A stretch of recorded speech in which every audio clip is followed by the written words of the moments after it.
This video is for people who have the Brother SE600 or 625, but they don't have embroidery software to merge in a crosshair and a basting stitch on their design.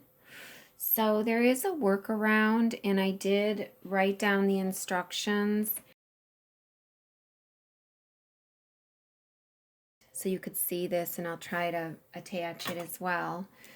But I purposely hooped my fabric crooked for the purposes of this tutorial.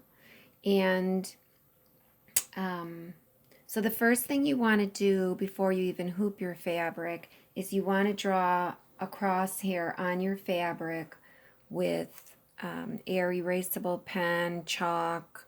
You can use a friction pen if you trust it.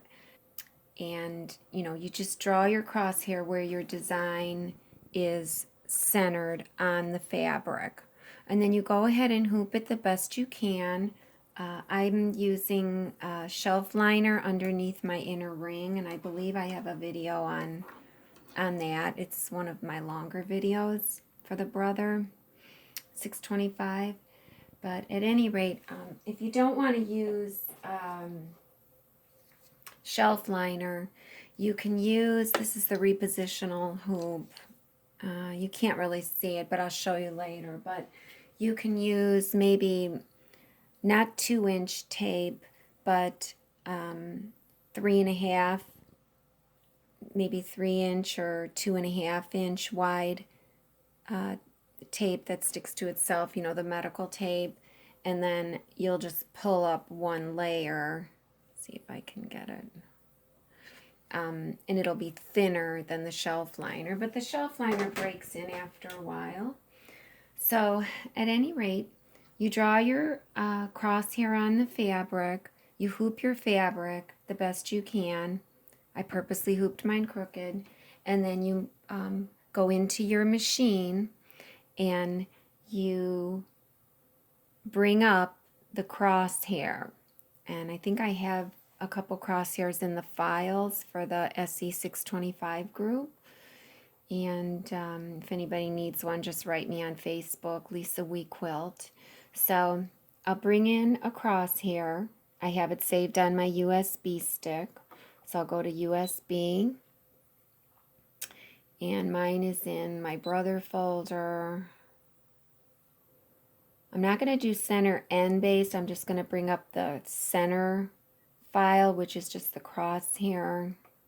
Now when I click down here, I know you can't see it because it's hard to get the lighting, to get the screen, the hoop, and everything. When I click down here, I'm either clicking the arrow buttons on the right top row, or I'm clicking the back button on the left top row.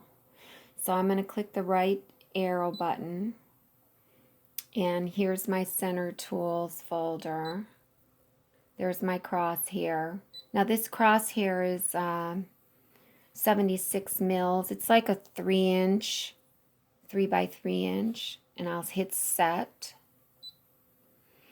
And so this is where the instructions will say now to hit end edit. So you load your crosshair. I should hit set, but I think most people know you have to hit set and then edit end. So you click edit end, and you'll see this screen. It'll show embroidery at the bottom. So it's very important that you're on this screen, because this is the screen that'll actually move the carriage so that you can center your needle. So that's your first step, is to get the needle in the center, and then the second step is to rotate your design if you need to. So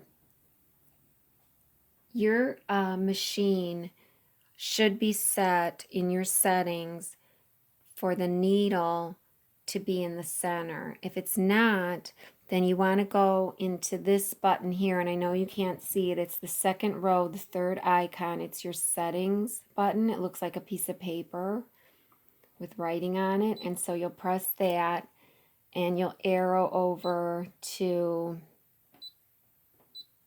pretty far down. It looks like it's the last one. So you'll want the needle position to be this one, the center. So you'll have that always set. My machine came with it defaulting to be on the left. So I had to change that. So then you'll click OK. So any design you bring up, what's nice about this machine, it always goes to the center of the natural hoop, not the center of your design or anything like that. It goes to the center of the hoop. So when we're on this second screen, the one that says embroidery, this is where you want to move it. Now it'll move the carriage, but it's going to look like it's moving the needle. So before we move it, we want to take our hand wheel on the side here, and we want to turn it towards us and watch the needle and see where it hits over here. And I can see, and I don't know if you can see, but my needle is to the left of my center of my cross here. So right now I'm just looking at the X direction, the left and right direction. So it's to the left. So I want to dial it back up so I don't scratch my fabric. And I want to take this arrow button on the screen, and I want to move the needle to the right. So even though the carriage is really moving to the left, we always want to think of this as the needle moving. So we're moving the needle to the right, and I'll just go like 1, 2, 3. I'll dial it down. It's still got to be moved to the right a little bit more to get to where the horizontal center is. So I'll just maybe go 3 more. And you'll notice when I click, this is your X direction up here. I've clicked 3 times and it says I've moved 1.5 mils. So that means every click is a 1/2 mil. So if I click one more time, you'll see this will go to 2.0. So now the needle has moved 2.0. It's moving to the right. And I'm going to go maybe 2 more. So I've clicked it 6 times and it's showing it moved that 3 mils. So let's go and dial down our needle. So now my needle looks like it's in my horizontal center, but now we have to move it in a vertical direction because my needle is above the center point. So the needle has to be moved down so many clicks. So I'm going to dial the needle back up. I'm going to come to the down arrow, and I'll just go, say 3, 1, 2, 3. You could see your design is moving on the screen, but you can also hear the carriage. If you don't hear the carriage moving, then you're on the wrong screen. So I moved it down 3 clicks, and you can see that's a negative 1.5 because in a Y direction, a negative always means down. So let's dial it down now and see. And I'm right smack in the center of my crosshair that I drew on my fabric. So we're good as far as positioning the needle. So that's the first step. And it even says here, needle is repositioned. So you write down those 2 numbers from your screen. So you write down X is 6 clicks or 3 mils. You don't have to do that if you don't want. And then the Y is 3 clicks down or 1.5 mils. So I should have put a direction here. So let me put some arrows in. So this was 6 clicks to the right, and this was 3 clicks down. So I went ahead and I circled 6 clicks to the right and 3 clicks down. So you write that down, and then now we have to concentrate on whether or not we need to rotate. So for that, you have to go into embroidery. So we're on this second screen, I call it, and then we click embroidery, and we click on the needle reverse or forward. Whoops. So you click on that button, and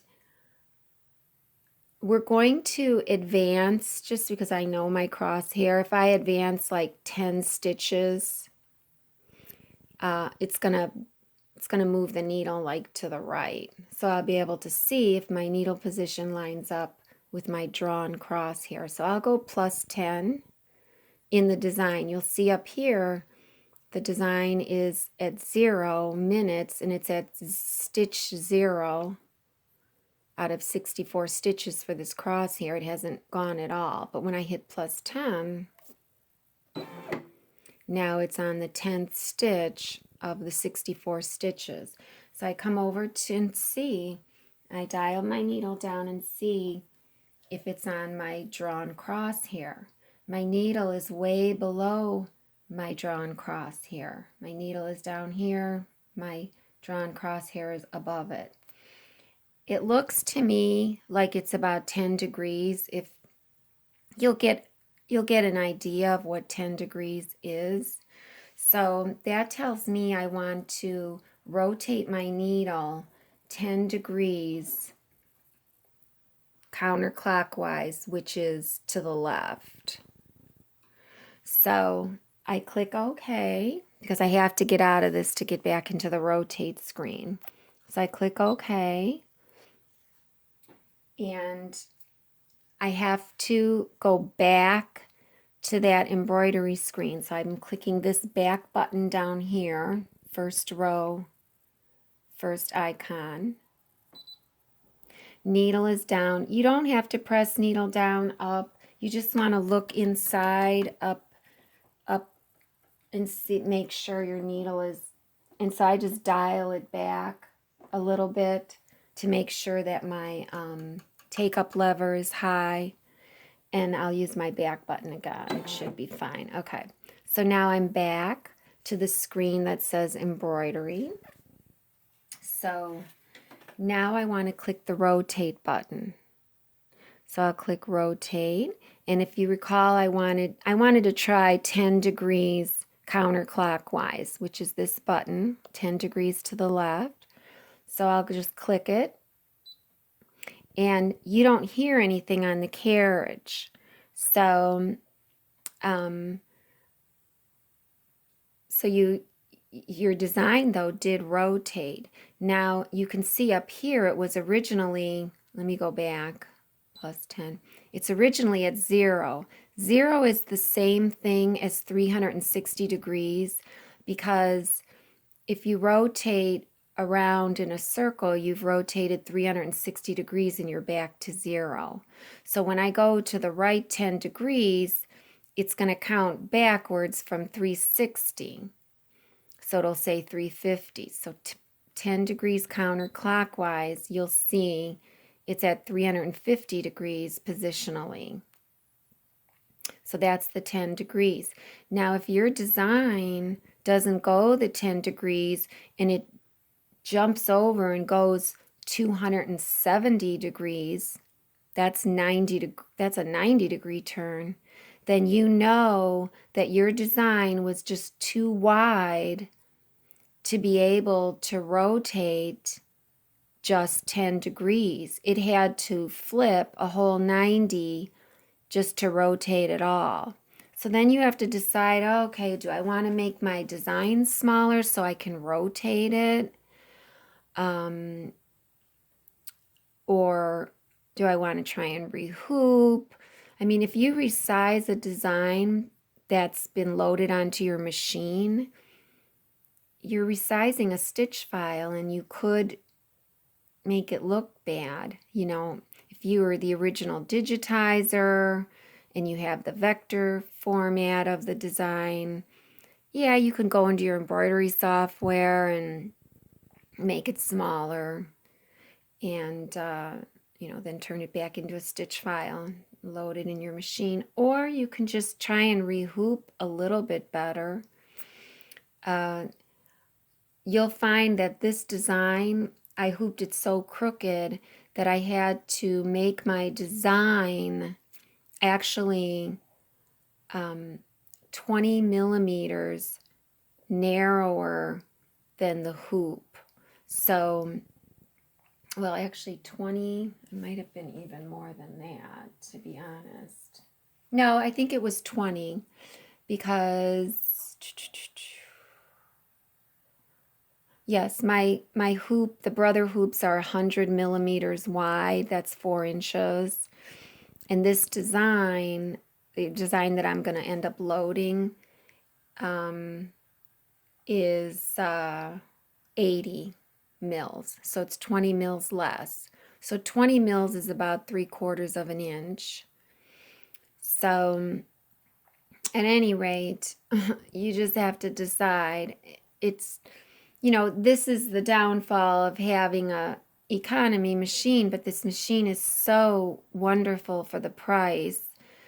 And, granted, if we didn't want to change the size of the design and we had a machine with a bigger hoop, then we could have just put our design in a bigger hoop and rotated it.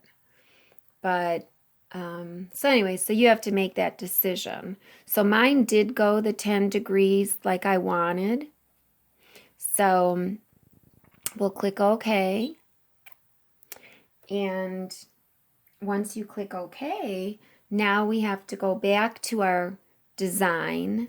So we have to hit embroidery and we have to fast forward through the stitches to see if we're on that line by rotating it the 10 degrees. So we'll hit embroidery. We'll hit our stitch forward or back, back or forward. And we'll go forward again. And we'll dial our needle down and see if we're on. Now, I'm slightly above.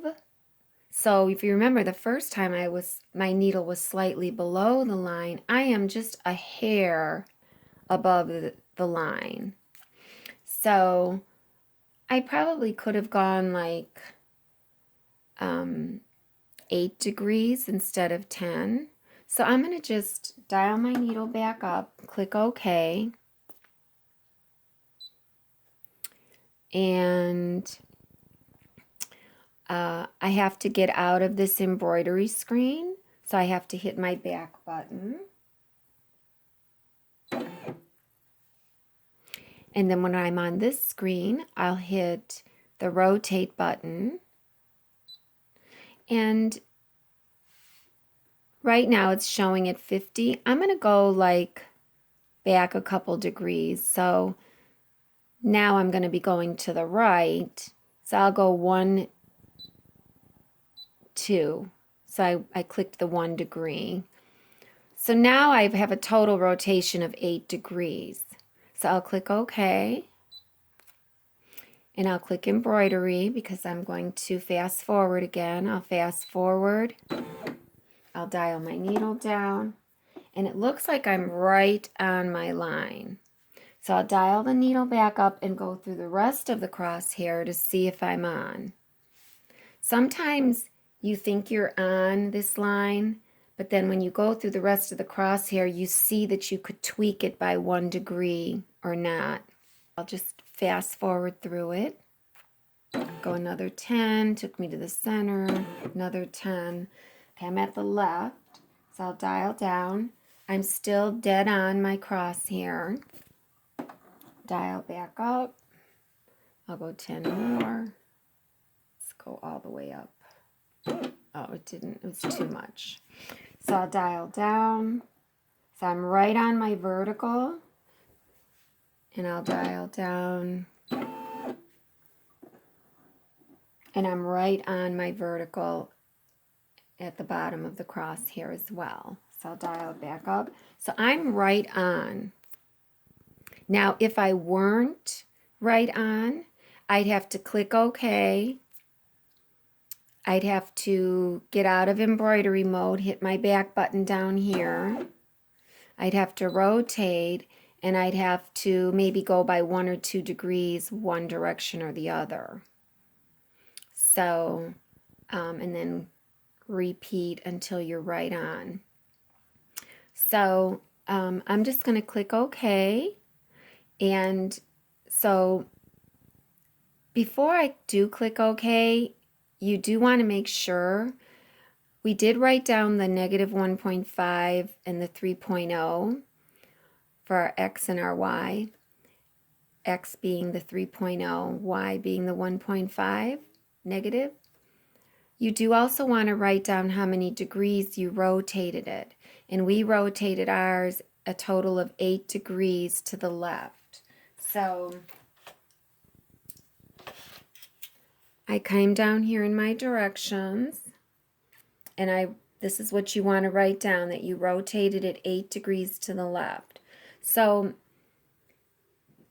my crosshair was centered in my embroidery software, and now I know that any design that I bring in that has already been centered in my embroidery software or anyone's embroidery software, and most of your designs are going to be centered within a hoop, I'll know that any design now that I bring in with this hooping I just did, that I will move the design 6 clicks to the right and 3 clicks down, and then I will rotate that design 8 degrees to the left or counterclockwise, you know, because of my hooping.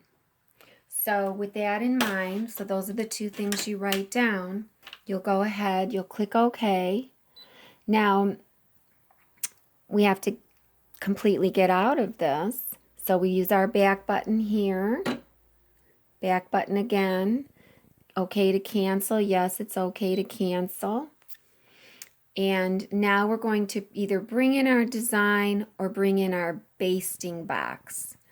I'll go ahead and bring in a basting box first, because you generally want to put a basting box in your design.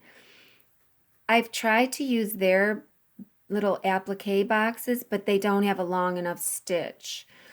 You know, they're like 2 mils, and nobody wants to be pulling that out. So I did load a basting box, I believe, in the files on the SE625 600 Facebook group. So my basting box is here on my USB, which so will yours be when you download it.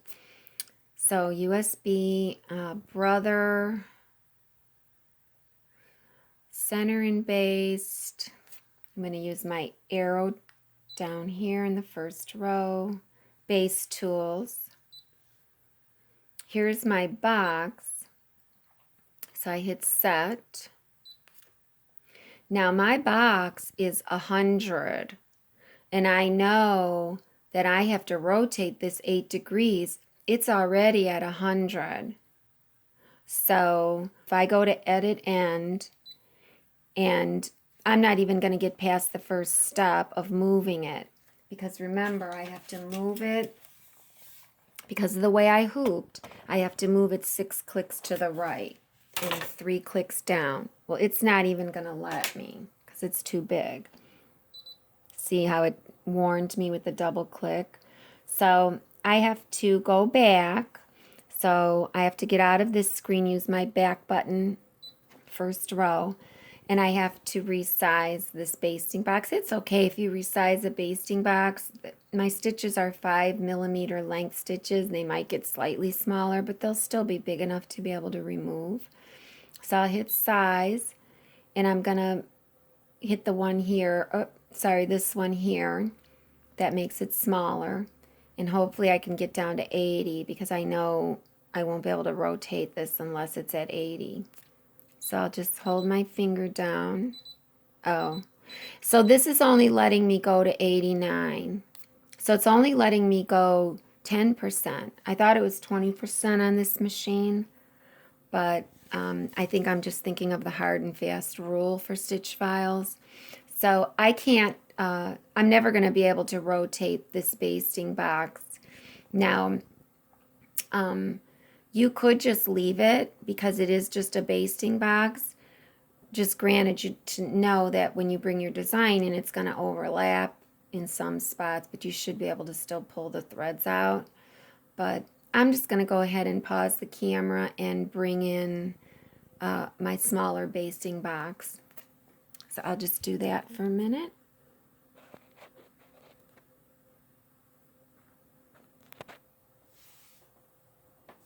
Okay, so I'm going to load the smaller basting box because I know I have to really move it. And I'm going to use my arrow keys to get to my baste folder.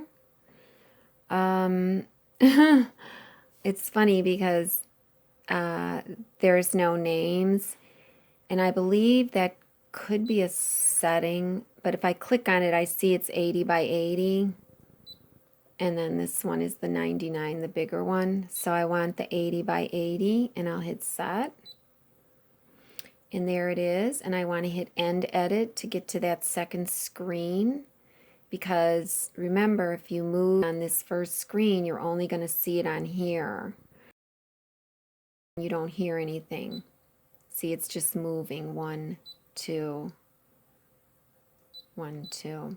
So you don't want to use this first screen, so you'll always hit edit end, because that just edits it on the screen. So now we're at the second screen that says embroidery, and we know from our what we wrote down that we want to go 6 clicks to the right and 3 clicks down for our just centering it. So 1, 2, 3, 4, 5, 6, and if you miscount, just look up here. We were going 3 mils. So then down 3, and that's at 1.5 mils down. And so we wrote it down already that we're rotating it 8 degrees to the left. So while we're on this screen, we'll just go ahead and do our rotation. So we'll hit rotate, and we'll rotate 8 degrees. So we'll just use the increments, 8 degrees to the left or counterclockwise. 3, 4. And if you lose count, just look up here. 360 minus 8 is 352. And it did rotate. So look, we're very close to the edge of our hoop. So 80 mils for this much rotation is pretty much the most I can go. So I'll hit OK.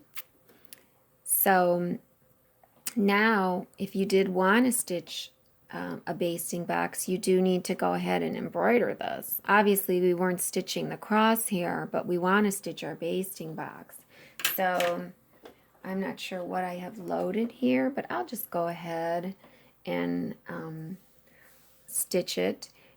So I'll just click on embroidery. And there it is. Now, I guess I'll show you what I usually do. I usually go to the very first stitch because it's still in the center of the hoop. So I usually go and click the stitch back forward button, and I go 1 stitch to take me to the first stitch.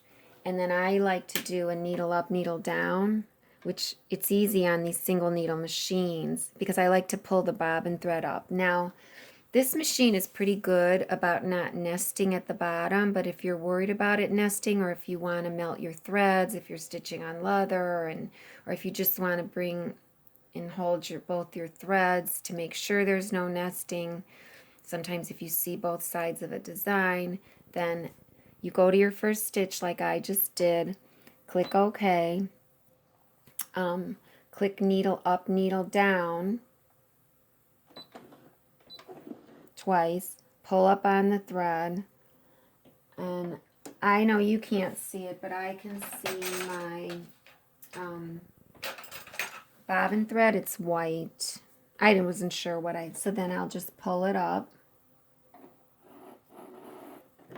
And I have both threads.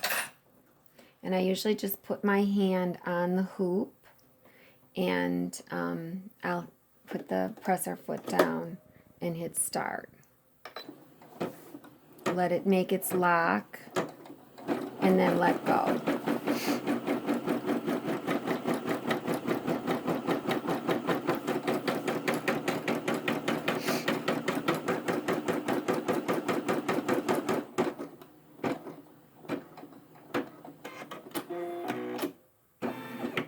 So now you can see that, you know, your basting stitch is just as aligned as your crosshair on your fabric, you know, because we hooped it too crooked. So now we did our basting box, we finished embroidery, click OK. Now we have to bring in our actual design. And my design is only like 80 mils wide, same thing as this basting box. So it's probably going to bang into it a little bit, but that's okay. And like I said, if I wasn't off so much, I might have been able to rotate it and still have a larger design. But I was so crooked and I had to rotate it 8 degrees that my design had to be smaller. So at any rate, let's go ahead and let's get out of this by using our back button in the first row. And again, cancel, OK. And now I'll bring in my design. And I believe it's in Brother. And I use my arrow button. It was this butterfly. And it's just an outline of a butterfly, so I click on it, and you can see it's 60. It's interesting because we always state the width first, but this is the height. They give the height first, and then the width is second. So that does throw me off sometimes. So it's 80 wide. It's 80.8 wide, so it's actually going to be slightly wider than my basting. So just so you know. But like I said, that's okay. So I'll hit set to bring it in. And remember now I have to reposition it to center and I have to rotate it the same amount. It looks centered on the screen, but because I hooped wrong, I have to move it and rotate it. So we hit edit end. And we're going to go, remember, remember again, 6 clicks to the right, 3 clicks down. So 2, 3, 4, 5, 6, 3 mils, and then down 1, 2, 3. So we got our 3 and our 1.5. Then we got to rotate it 8 degrees to the left. 1, 2, 3, 4, 5. 352. We'll click OK. And there you go. And so we clicked OK. Now we want to embroider it. Just know that my design is perfectly aligned. And our design then will stitch perfectly. You would click embroidery and then you would just click your start button and go because you've already moved it and rotated it. So if you have any questions, feel free to contact me on Facebook. My name is Lisa wequilt, and you know, I would help you as best I can. Look on the Facebook group, the SE600 625 Facebook group for these files. You can also, if you wanted, you can go to my website, wequiltstudio.com, and you can sign up for Skype lessons, and there are tutorials on there, but they're mostly video tutorials for Embird or even for Inkscape.